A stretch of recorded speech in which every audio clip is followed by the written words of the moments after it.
በጥይት መመታቱ ሌላው ምንም አልሆነ። እንደው እናት ያው ወልዳ ልጅ አሳድጋ በእንክብካቤ በምትቆርበት ጊዜ እንተና ተቀይሮ እንተና ይምጣም አይደለም ጉዳያችን። ኦርቶዶክሶች ዜጋ ናቸው ወይ? እንደ ሰው የመምራት ጥበብ አቅም አላቸው ወይ? በትምህርት የሚያዳክሙን እኛው። ቀሲስ ድበኩልን እንደሰማችሁት አናሳ ሙስሊሞች ለሚገኙበት አካባቢ እረዷቸው የሚል መልእክት አስተላልፏል።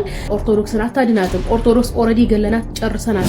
ኦርቶዶክሳውያንና ቤተ እምነት የሃይማኖት አባቶች ላይ እርምጃ እንወስዳለን። ከሌላ እምነት የወረስነው የተሳሳተ አንድ ባዕድ አስተሳሰብ አለ። ራሱ ኡስታዙ እንዳለው ሕፃናት ሲወለዱ አክታህ እያለ ይግታቸው ነበረ። ብንሰርቅም ባንሰርቅም እንኳን ክርስቲያኑን መሬት እንኳን ኦርቶዶክስ ሆነ። ሰብስክራይብ ለምንድን ነው የማታደርጉት? አሁን አድርጉ። በጥይት መመታቱ ሌላው ምንም አልሆነ። እንደው እናት ያው ወልዳ ልጅ አሳድጋ በእንክብካቤ በምትቆርበት ጊዜ ልጁን እናት አጣ ስትመት አይቀባል።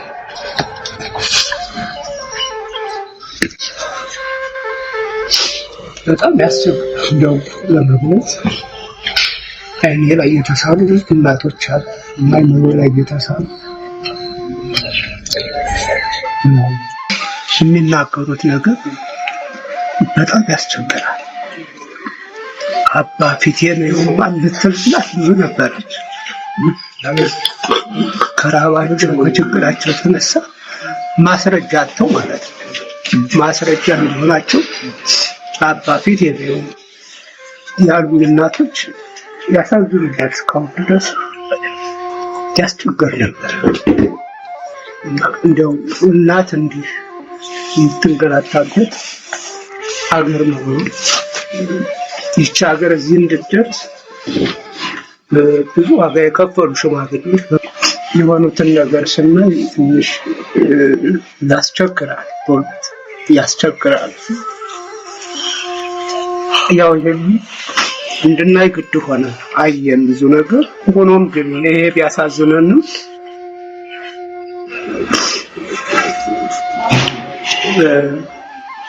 እንደው የሚያኮራን ነገር ብዙ ነገር ደግሞ መኖሩ ነው። ይሄ ህዝብ ሃይማኖተኛ ህዝብ ነው። በቃ ሃይማኖተኛ ህዝብ ነው። እንተና ተቀይሮ እንተና ይምጣም አይደለም ጉዳያችን። ኦርቶዶክሶች ዜጋ ናቸው ወይ? እንደ ሰው የመምራት ጥበብ አቅም አላቸው ወይ? በትምህርት የሚያዳክሙን እኛው። የኛው ኦርቶዶክስ አይማርም፣ ሲፈተን ይወድቃል፣ ይጣላል። ይሄ እኮ በጣም በደል ነው ጎበዝ። ይሄ እኮ ማሰብ ይጠይቃል እንዴ! ማሰብ ይጠይቃል እኮ። ኦርቶዶክስ ሆነን እንዴት እንቀጥላለን እንዴ? ምን አገናኘው? መጾም መጸለይ ነው። እንጾማለን፣ እንጸልያለን፣ ንስሐም እንገባለን፣ እንቆርባለን። ግን መብታችን ደግሞ ሊነካ አይገባም። ይሰው አይደለን? ቅድስት ቤተክርስቲያን ትናንት በነበራት ህይወት ቀድም ሰምታችኋል። አዲሲቷ ኢትዮጵያ ኢትዮጵያ የሚሉን የትኛው አዲስ? የትኛው አዲስ? እኛ ምን መሄድ ምን ፈልገው እስከ ዜማችን ነው። ዜማችን አሮጌ ነው። እኛ ምን ፈልገው እስከ በዓላችን ነው። በዓላችን አሮጌ ነው። እኛ ምን ፈልገው እስከ ገዳማችን ነው። ገዳማችን አሮጌ ነው። እኛ መሄድ ምን ፈልገው እስከ ሁለንተና የክርስቲያን ህይወት ነው። ህይወታችን አሮጌ ነው። እኛ መሄድ ምን ፈልገው ትናንት በነበረው የብራና ታሪካችን ነው። አሮጌ ነው ወይ ታሪካችን እንዴ? መጠይቁ ይጠይቀናል። አዲስ አዲስ አዲስ ምን አዲስ? እንሰራለን፣ እናመርታለን፣ እንለወጣለን፣ ማደግ ይገባናል። ለሀገር አበርክቶ ሰላም ማውጣት አለብን። ግን ክርስትና የበደለው ምንድነው? በምዕራባዊ አእምሮ ቅድም መምህር ባረ ጥበብ እንዳሉን በምዕራባዊ አእምሮ እየተሸወድን ሀገር ነውና መረጋጋትን ብለን ስላል ፍርሃትም አይደለም። ይህም መታወቅ ያለበት ጉዳይ ነው። ኦርቶዶክሳውያን ምን ይሰማናል? በዚህ ዘመን ምንድነው የሚሰማን? ድርሻችን ራሱ የት ላይ ነው? ማበርከት መስጠት ምንፈልገው የት ላይ ነው? እየሆነብን ያለንስ ገብቶናል ወይ? ገብቶናል ወይ? ለማጮህ ለማሸበር ለማስጨነቅ አይደለም፣ እየሆነ ስላለ ስለሆነ ይሉንታ የሌለው አኗኗር። እንዲያው ጉዳያችን ጥያቄያችን ትንሹ ላይ አንጠይቅም እንጂ ለ130 ዘመን በታወቀው ለማለት ነው። ከዚያ በአፄ ዳዊት ያለውን ትቼ 130 ዘመን መስቀል አደባባይ አክብራ ያንተ አይደለም ይባላል? ይባላል ወይ? እንዴ ይባላል? የት ነበሩ? የት ነበሩ? ታሪክ እኮ ይፈርዳል። እናንተ አሁን ቤታችሁ ላይ ትዳራችሁ ላይ አንድ ጎረምሳ መጥቶ ውጣልኝ፣ ሚስትም ሚስቴ ትሁን ቤቱም የኔ ይሁን ይባላል? አይባልም። እኛ የገጠመን እንዲህ አይነት ነው። እንዲህ አይነት ኦርቶዶክሳዊነት የተጠላ ሆነ። ኦርቶዶክሳዊ ጠልነት መጥራት እስኪያቅታቸው ድረስ ደረሱ። ችንን የሚለኩ እንዳሉ ጎንደር ውስጥ ጎጃም ውስጥ የምትገኙ ኦርቶዶክሳውያን፣ አክሱም ውስጥ አድዋ ውስጥ ያላችሁ ኦርቶዶክሳውያን ይሄ የማይሰማችሁ ከሆነ የቀን ጉዳይ ነው። ቀሲስ ዲበኩልን እንደሰማችሁት አናሳ ሙስሊሞች ለሚገኙበት አካባቢ እረዷቸው የሚል መልእክት አስተላልፏል። በኢትዮጵያ አናሳ ሙስሊሞች የሚገኙት በጎንደር፣ በጎጃም፣ በአክሱምና በአድዋ ነው። ለነዚህ አካባቢዎች እረዱ ብሎ ቀጥታ መልእክት አስተላልፏል። ልክ ካሁን በፊት ጎንደር ላይ ኦርቶዶክስ እንድትከበር በሚል 53 ሙስሊሞች እንዳረዱት ሁሉ እንደዚሁም በድጋሜ እንዲታረዱ በጎንደር የሚገኙ አናሳ ሙስሊሞች ለጎንደር፣ ለጎጃም፣ ለአድዋና ለአክሱም መልእክት አስተላልፏል። ኦርቶዶክስ እንግዲህ እንደነ ቀሲስ ዲበኩሉ አይነት ጃርት ነው ያፈራችው። ቀሲስ ዲበኩሉ ይህን ቪዲዮ ታየዋለህ ብዬ ተስፋ አደርጋለሁ። ወዳጅ ዘመዶቹ ሸር አድርጋችሁ አድርሱለት። እስከዛሬ ላረዳችኋቸው ሙስሊሞች ወንድሞቻችንና ለሰማዕትነትን እንዲያጎናጽፋቸው ጸሎት እናደርጋለን። ለወደፊትም እንዲታረዱ ላወጅክባቸው ወንድሞቻችን ከወዲሁ ሰማዕትነትን እንዲጎናጽፉ አላህን እንለምንላቸዋለን። በተረፈ ሙስሊምን ብትገድል ኦርቶዶክስን አታድናትም። ኦርቶዶክስ ኦልሬዲ ገለናት ጨርሰናል ብሎ ማለት የኦርቶዶክስ ዶክትሪን ወንጌል ላይ የለም። የኦርቶዶክስ ዶክትሪን የሞተ ልክ እንደ ቄሶቿ እንደ መነኩሴዎቿ እንደ ነገስታቶቿ የሞተ የተቀበረ ነው። ምክንያቱም ወንጌል ላይ ማርያም ፈጣሪን ወለደች፣ ማርያም ዘላለም ድንግል ናት፣ ኢየሱስ እግዚአብሔር ወልድ ነው የሚል የለም። ኦርቶዶክስ ከዚህ ውጭ ምንም ህልውና የላትም። የኦርቶዶክስን ህልውና በወንጌል አማካኝነትኛ አጨልመነዋል። ቀሲስ ዲበኩሉ ለወደፊት መስቀል ጨብጠህ ወላዲተ አምላክ ማለት አትችልም። ምክንያቱም ማርያም የፈጣሪነት አይደለችም የሚል ኦርቶዶክስ ወጣት እያፈራን ነው። ኦኬ ኢየሱስ እግዚአብሔር አይደለም የእግዚአብሔር መልእክተኛ ነው የሚል ኦርቶዶክስና የፕሮቴስታንት ወጣት እያፈራን ነው በዚህ ሰዓት። አንተ በእኛ ላይ ቢሏ ትስላለህ አይደለም? እኛ ደግሞ ቢሏ ካለምን ሰውን ነፃ እያወጣን ነው፣ እያስተማርን ነው። ካሁን በኋላ መስቀል ይዘህ ጠላ የምትጠጣበት ዳቦ የምትቆርስበት ወላዲተ አምላክ የምትልበት ምድር አታገኝም። እንደዛም ብትል ራሱ እያፈርክ ነው። ከምእመኖች ጋር ስትተያ ይተፋፈርክ። ወላዲተ አምላክ ስትል ወንጌል ላይ የለም እኮ መጽሐፍ ቅዱስ ላይ የለም እኮ የሚልህ ምእመን ነው እያፈራንልህ ያለ ነው። አንተ ቢሏ ትስላለህ አይደለም? የኦርቶዶክስ ጃርቶች። በመጨረሻ መመለው የቄሱን ንግግር ችላ ተብሎ መታለፍ የለበትም። ምናልባት መንግስት በጎጃም በጎንደር እንደዚሁም በአክሱምና በአድዋ የሚገኙ አናሳ ሙስሊሞችን ጥበቃ እንዲያደርግላቸው የጸጥታ ኃይሉም እንደው ነግበኔ ስለ ፈጣሪ ስለ ሰብአዊነት ሲል አናሳዎችን እንዲጠብቅ ነው ጥሪ የምናቀርበው። በየትኛውም አካባቢ ለሚገኙ አናሳዎች መገደል የለባቸውም፣ መፈናቀል የለባቸውም። የፈለገውን ሃይማኖት ቢከተሉ የፈለገውን ብሔር ቢከተሉ አናሳ ስለሆኑ መገደል የለባቸውም። ይህንን እንቃወማለን። በተለያየ ኦሮሚያ አካባቢ ምናልባትም ኦርቶዶክሳውያን አናሳ ተብሎ የሚገደል ከሆነ ይህንን እንጸየፋለን፣ እንቃወማለን እንጂ እንደ ቀሲስ ዲበኩሉ አናሳዎቹ መርጣችሁ ሄዳችሁ ረዱ የሚል መልእክትን አናስተላልፍም። ኢካን የማስለም ኢትዮጵያ ላይ ደግሞ በጣም እንዴት እንደሚሰሩ ተጠንቷል ወዳጆች። ደግሞ የሚስፋፉት በመግደል ነው እና ይሄ ይህንን ሽፋን ለመስጠት ገዳይና አስገዳይ ያወጡት መግለጫ ነው። ግድ የለም እንደ ዝንጀሮ ግልገል ዱካችንን የሚለኩ እንዳሉ ጎንደር ውስጥ ጎጃም ውስጥ የምትገኙ ኦርቶዶክሳውያን፣ አክሱም ውስጥ አድዋ ውስጥ ያላቸው ኦርቶዶክሳውያን ይሄ የማይሰማችሁ ከሆነ የቀን ጉዳይ። እንደሰማችሁት ነው እንግዲህ የኢትዮጵያ ህዝበ ሙስሊሙና ህዝበ ክርስቲያኑ ልብ በሉ። ቄሲስ ዲበኩሉ የተባለው ግለሰብ ግልጽ በሆነ መንገድ አክሱም፣ አድዋ፣ ጎንደርና ጎጃም ላሉ ኦርቶዶክሳውያን ሙስሊሞች ላይ እርምጃ ውሰዱ የሚል ግልጽ መልእክት አስተላልፈዋል።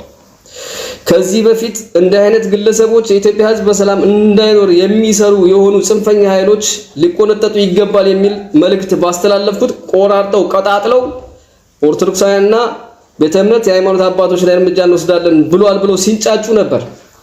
አሁንም በድጋሚ አድዋ፣ አክሱም፣ ጎንደርና ጎጃም ሙስሊሞች አንድ ነገር ቢሆኑ ከነዚህ አባቶችና ከመሳሰሉት ራስ አንወርድም። ለመጨረሻ ጊዜ ነው። የኢትዮጵያ ህዝብ በሰላም እንዳይኖር ሙስሊም ክርስቲያኑ አብሮ እንዳይኖር የሚሰሩ ግለሰቦች መቋጫቸውን እስካላገኙ ድረስ ሰላም አንሆንም። ህዝበ ክርስቲያኑ ህዝበ ሙስሊሙ እዛች ሀገር ላይ አንድ ላይ ለመኖር ከመከባበር የዘለለ ምንም ለውጥ አናመጣም። በመገዳደል የሚመጣ ለውጥ የለም። ሆዳባውን ብቁል ያወጣዋል አለ። አሩሲ ላይ የታጠቁ ሙስሊሞች ኦርቶዶክሳውያን እርምጃ እንደወሰዱ አስመስለው ራሳቸው ገለውና ራሳቸው አስገድለው የመልስ ምት ብለው ሌላ ቦታ ሙስሊሞች ላይ እርምጃ ሊወስዱ እንደሆነ ስናገር ነበር። አሁንም በድጋሜ የኢትዮጵያ ህዝብ ልብ በሉ። ጎንደርና ጎጃም፣ አክሱምና አድዋ ላይ ሙስሊሞች አንድ ነገር ቢሆኑ ከእንደዚህ አይነት አባቶችና ከጽንፈኛ ኃይል ራስ ላይ አንወርድም። ጨርሻለሁ። እሺ የአላህ መልእክተኛ አለይሂ ሰላም ከአካላቸው በሚወጡ ነገሮች ተበሩክ ያደርጉ ነበር ሰሃቦች። ምሳሌ አክታ፣ ምራቅ። የአላህ መልእክተኛ አይተፉም። ልክ ሲተፉ ምራቅ ሲተፉ አክታቸውን ሲተፉ ሰሃቦች እንደ ኃይለኛ በረኛ ተወርውረው ይይዛሉ። መሬት ላይ ጠብ ብሎ አያውቅም። የሚገርመው ነገር አብዱላህ ኢብኑ ዙበይር ይመስለኛል ዋግምት የተደረጉበት ወይም ደግሞ ኖርማል ደማቸውን አርቀህ ድፋው ብለውት አርቆ ወስዶት በቃ አድርጎ መጨረሻ ላይ መጣ። ግጥም አድርጎ ጠጥቶት መጣ። ይሄ ትክክለኛ ነገር ነው። ጠጥቶት መጣ። ደፋኸው አሉት። አዎ የደፋኸው ያ ረሱላህ ሰው ማይደርስበት ቦታ ላይ አላሉኝም አላቸው። አዎ እዛ ደፋኸው። አዎ ከዛ ሳይኮሎጂካሊ ሰዎች ሊረዳሉና ያላህ መልእክተኛ ለአለከ ሸሪተው ጠጥታው ነው አሉት። ከዛ ፈራ ተባብሎ አዎ አላቸው። ምን አሉ ያላህ መልእክተኛ? ኢደም ከሱ ደም ጋር የተዋሃደበት የሆነ ሰው የጀሃነም እሳት አይልከውም አሉ ያላህ። መልካም እንግዲህ እንደሰማችሁት የሙሐመድ ተከታዮች ከሙሐመድ ውስጥ የሚወጡ ቆሻሻ ነገሮችን ተሻምተው ነበረ የሚተባበሱት የሚጠቀሙት ማለት ነው። እንደምታዩት ሐዲሱን ህፃናትንም አፋቸው ውስጥ ለሃጩን አክታ ራሱ ኡስታዙ እንዳለው ህፃናት ሲወለዱ አክታ ቱ እያለ ይግታቸው ነበረ። ልክ ምራቁን ሊተፋ ሲል ተሻምተው እንደ ፈጣን በረኛ ተወርረው ነው የሚቀልቡት ያለው ሐዲሱ ያውና ቡሃሪ 27:31 ላይ ይገኛል። እንደዚህ ይላል በአላህ whenever Allah's messenger spat the spittle would fall in the hand of one of them, i.e. the prophet's companions, who would rub it on his face and the skin. ልክ አክታውን ቱ ሲል ከተከታዮቹ የአንደኛው እጅ ላይ ነው የሚወድቀው ይላል። ተወርውረው በእጃቸው ይዙታል አክታውን ማለት ነው። ከዛ ፊታቸውን ሰውነታቸውንም ይተባበሱበታል። በህይወት ያሉት ብቻ ሳይሆኑ ባይዘይ የሞተ ሰውንም ከመቃብር አውጥቶ ሙሐመድ ምራቁን አፍ ውስጥ ይጨምራል። እንደገና ደግሞ ላውሌ ምራቁንም ይተፋ ነበር ከመቃብር ውስጥ አውጥቶ ማለት ነው። እና ይሄ ሱና ነው። በጊዜው ያንን የተገበሩት ነበር። የአሁኖቹም ቢኖሩ እንግዲህ የሙሐመድን ደም ይጠጣሉ፣ ምራቁን ደግሞ ይተባበሳሉ። ህፃን ልጆቻቸውንም ጭምር ምራቁን እንዲግት ይፈቅዱ ነበር ማለት ነው። እንግዲህ ከዚህ የምንረዳው ምን ያህል ሙሐመድን እንደ አምላክ እንደቆጠሩት እንደ አምላክ እንዳዩት ከሱ የሚወጣ ቆሻሻ ነገር እንኳን መሬት እንደማትወድቅ ካካውንም ሊበሉ ሲሻሙ ሲፈልጉ እንደሚያጡ የሚያሳዩ ኪታቦች አሉ። ብዙ በርካታ ኪታቦች አሉ። ካካ ካለ በኋላ ካካውን ፍለጋ ይሄዳሉና ሳንጠቅሳቸው ምናልፋቸው ብዙ ነገሮች አሉ። የራሳቸው ኡስታዞች እንዲህ ሲያመጧቸው ግን ጠቆም ለማድረግ እንወዳለን ማለት ነው። ከሌላ እምነት የወረስነው የተሳሳተ አንድ ባዕድ አስተሳሰብ አለ። እሱም ጋኔል ወይም አጋንንት የሚለውን ነገር ከእርኩስ መንፈስ ጋር ማያያዝ የሚባለው ነገር። ጂን ሲባል ወይ በአማርኛ ትርጉሙ ጋኔል አጋንንት ተብሎ በጀምዕ የሚጠራው ምንድነው ሲባል አእምሯችን ላይ ቶሎ የሚመጣው እርኩሳን መናፍስት የሚለው ነገር ነው። በፍጹም ይሄ ስህተት መታረም ያለበት ነው። እና ምን ይምጣ ከተባለ ሰው ሲባል ምንድነው ወደ አእምሯችን የሚመጣው ነው። ጥሩ መልካም የሆነ ፍጥረት ማለት ነው እንዴ ሰው ከተባለ? ንገሩኝ። ነው አይደለም? መጥፎ አስቀያሚ ክፉ ፍጥረትስ ማለት ነው አይደለም። ሰው ሲባል የአደም ዝርያ የሆነ በሁለት እግሩ የሚንቀሳቀስ ከምድር አፈር የተፈጠረ ፍጥረት ነው። ያ ሰው በመሆኑ ብቻ ጥሩ ሊባል አይችልም፣ ክፉ ሊባል አይችልም። ጥሩና ክፉነቱ እምነቱና ስራው ንግግሩ ነው የሚወስነው። በዛ ንግግሩ በስራው በእምነቱ ሰበብ ከመልካሞች ከጥሩዎች ሊሆን ይችላል፣ ከሳሊሆች ካልሆነ ከክፉዎች ከመጥፎ ሊሆን ይችላል። ሰው ተብሎ መጠራቱ ማንነቱ ነው። ጂኖችም ከእሳት ነበልባል የተጠሩት ጂን ወይም ጋኔል መባላቸው እርኩስ መሆናቸውን አያሳይም፣ ቅዱስ መሆናቸውንም አይገልጽም። ፍጥረታዊ ማንነታቸውን ነው የሚያሳየው። ጂን የሚለው ስያሜ ጀነ ከሚለው የአረብኛ ቃል ርቢ ሆኖ ነው የመጣው። ትርጉሙ ምንድነው ሲባል ጀነ ማለት ተሰወረ፣ ከእይታ ተደበቀ ማለት ነው። ጂኖች ይህን ስያሜ ያገኙት ክፉ ወይ ጥሩ ከመሆናቸው አንግል ሳይሆን ከአይነ ስጋችን የተሰወሩ የማይታዩ ረቂቅ ፍጥረት ከመሆናቸው አንጻር ነው ጂን የሚለውን ስም የወረሱት እንጂ እርኩስ መንፈስ ወይ ቅዱስ መንፈስ የሚለውን ለመግለጽ አይደለም። ያ እምነታቸውና ስራቸው ነው የሚመዝናቸው። ጂን የሚለው ስያሜ ግን ማንነታቸውን ገላጭ ነው። ነገ ህዳር 7 ቆይ እንዳታሳልፈው። ለመሆኑ የነገው ህዳር 7 የሊቀ ሰማዕታት የቅዱስ ጊዮርጊስ ዓመታዊ ክብረ በዓል ለምን እንደሚከበር ስንቶቻችሁ ታውቃላችሁ? በዚህ በህዳር 7 ቀንስ በዓሉን ላከበርን ሰዎች የተሰጠን ትልቁ ቃል ኪዳን ምንድነው? አደራ አብዛኞቹ የሊቀ ሰማዕታት የቅዱስ ጊዮርጊስ የቅዳሴ ቤቱ በዓል እንደሆነ ያውቃሉ። ነገር ግን ምን አይነት ቃል ኪዳን እንደተሰጠን አያውቁምና ሁላችሁም ይህንን ቪዲዮ ለሁሉም ሰው እንዲዳረስ አድርጉልኝ። አዎ ለሁሉም ሰው እንዲዳረስ የምትችሉ ብዙ ጊዜ አድርጉልኝ፣ የማትችሉ ደግሞ ቢያንስ 7 ጊዜ ኮፒ ሊንክ አድርጉልኝ። አዎ ፀሐይ ልዳ ኮከበ ፋርስ እምሩ ጸተ ነፋስ አውሎ ስሙ ሲጠራ ከአውሎ ነፋስ ፈጥኖ የሚደርሰው ሊቀ ሰማዕታት ማር ቅዱስ ጊዮርጊስ ገና በአካለ ሥጋ ከሰባዎቹ የዓለማችን ጨካኝ ነገሥታት ጋር እየተጋደለ እያለ መድኃኔዓለም ኢየሱስ ክርስቶስ አንድ ጨካኝ ዲዮቅልጥያኖስ የሚባል ክፉ እንደሚመጣ ነግሮት ነበር። ነገር ግን ሰባዎቹን የዓለማችንን ጨካኝ ነገሥታት ምድር ተከፍታ እንድትውጣቸው እንደሚያደርገው ሁሉ ይሄንን ከ47 ሚሊዮን በላይ ሕዝበ ክርስቲያኖችን የጨፈጨፈ ንጉሡን ዲዮቅልጥያኖስን በአንተ ቤተ ክርስቲያን ውስጥ ተቀስፎ እንደሚሞት እነግርሃለሁ ተብሎ ቃል ኪዳን ተገብቶለት ነበር። በዚህም መሠረት ሊቀ ሰማዕታት ቅዱስ ጊዮርጊስ ሰማዕትነትን ከተቀበለ ከብዙ ዓመታት በኋላ በልዳ ሀገር ቤተ ክርስቲያኑ ከብራ ተሰርታ ቅዳሴ ቤቷ ህዳር 7 ቀን ከተከበረ በኋላ ለብዙ ዘመናት እጅግ በጣም ድንቅ ተአምራትን ስታደርግ ከኖረች በኋላ ይሄ ክፉ ዲዮቅልጥያኖስ ሲነሳ ድንቅ የሆነ ዜናዋንና ታሪኳን በሰማ ጊዜ ይህችን ቤተ ክርስቲያን ማቃጠልና ማጥፋት አለብን ብሎ አንድ የእርሱ ቀኝ እጅ የሆነ መኮንን ላከ። ይሄ መኮንንም አሁዮስ ይባላል። ብዙ ሰራዊትን አስከትሎ ወደ ሊቀ ሰማዕታት ወደ ቅዱስ ጊዮርጊስ ቤተ ክርስቲያን ሄደ። በዚያም እንደደረሰ የሊቀ ሰማዕታት የቅዱስ ጊዮርጊስ ስነ ስዕል ያለበት አንድ አዳራሽ ውስጥ ገባና በቤተ ክርስቲያኒቱ ላይና በሊቀ ሰማዕታት በቅዱስ ጊዮርጊስ ላይ እየዘበተ በያዘው በትር የብርጭቆን መቅረዝ መታው። ይህ ብርጭቆም መሬት ላይ ወድቆ በተሰበረ ጊዜ ፍንጣሪው ቀጥታ ተወርውሮ መጥቶ የዚህን መኮንን አናቱን ይመታዋል። ወታደሮቹም በድንጋጤ ይህንን መኮንን ተሸክመው ወደ ውጭ አውጥተው በፈረስ ጭነው ወደ ሀገራቸው ሊወስዱት ቢሉ ጭንቅላቱ ተልቶ ሰውነቱ ሁሉ በስብሶ ወዲያው ሞቷል። ዲዮቅልጥያኖስም ይህንን ነገር በሰማ ጊዜ እጅግ በመበሳጨት ሰራዊቱን አስከትሎ ወደ ልዳ ሀገር መጣ። እጅግ በጣም ይገርማል እኮ መኮንኑ ያልቻለውን እኔ ራሴ አፈርሳታለሁ ብሎ እርሱ ራሱ ወደ ቤተ ክርስቲያኗ በተጠጋ ጊዜ ከሊቀ ሰማዕታት ከቅዱስ ጊዮርጊስ ጋር የታዘዘ ቅዱስ መልአክ መጣና ፊቱን በጸፋው ጊዜ በዚህ የተነሳ ዓይኑ ታውሯል፣ ፊቱም ተጣሟል። በዚህም ስቃይ ለ7 ዓመታት ሰው እየለመነ ቁራሽ እየለመነ ጽኑ ስቃይን ከተሰቃየ በኋላ ተቀስፎ ሞቷል ማለት ነው። ለእግዚአብሔር ምስጋና ይሁን። እኛንም በሊቀ ሰማዕታት በቅዱስ ጊዮርጊስ ጸሎት ይማረንና አሁን ደግሞ ህዳር 7 ቀን የሊቀ ሰማዕታት የቅዱስ ጊዮርጊስን ዓመታዊ የቅዳሴ ቤቱን ክብረ በዓል ያከበረ ሰው ምን አይነት ቃል ኪዳን ያገኛል?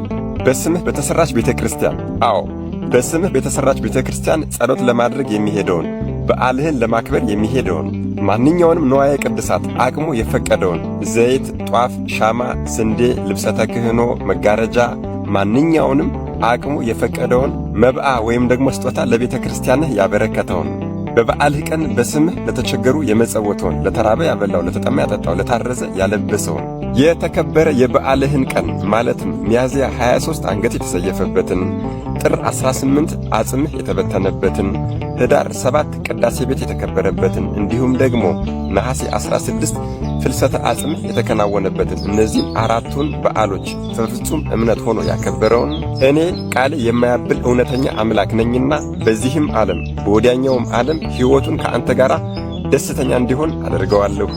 የአንተን የወዳጀን ስም ጠርቶ ተማጽኗልና በሥጋዊ ሕይወቱም አይቸገርም። በማንኛውም ምድራዊ ችግር ላይ ሆነው የአንተን ስም ቢጠሩ ከአውሎ ነፋስ ፈጥነህ ትደርስላቸዋለህ። ወዳጄ ጊዮርጊስ ሆይ ከእናቶች ማኅፀን ከወጡት መጥምቀ መለኮት ቅዱስ ዮሐንስን የሚያክል እንደሌለ ሁሉ ከዚህ በፊት ሰማዕታት ከሆኑት ከዚህም በኋላ ሰማዕታት ከሚሆኑት ከማኅበረ ሰማዕታት ሁሉ አንተን የሚመስል የለም ለወደፊቱም አይኖርም ብዬ እምልልሃለሁ ተብሏል። እንግዲህ ወገኖቼ ይህንን ቃል ኪዳን እያሰብን ህዳር 7 የሊቀ ሰማዕታት የቅዱስ ጊዮርጊስን የቅዳሴ ቤቱን ክብረ በዓል እናከብራለን ማለት ነው። ለሁሉም ሰው እንዲዳረስ ኮፒ ሊንክ ማድረግ እንዳይረሳ፣ ለቤቱ አዲስ የሆናችሁ ፎሎ ማድረግ እንዳይረሳ። መድኃኔዓለም ኢየሱስ ክርስቶስ ከሊቀ ሰማዕታት ከቅዱስ ጊዮርጊስ ረድኤት፣ በረከት፣ ምልጃ፣ ቃል ኪዳን፣ ፍቅር አይለየን። አሜን። ይቆይ። ብንሰርቅም ባንሰርቅም እንኳን ክርስቲያኑን መሬት እንኳን ኦርቶዶክስ ሆነ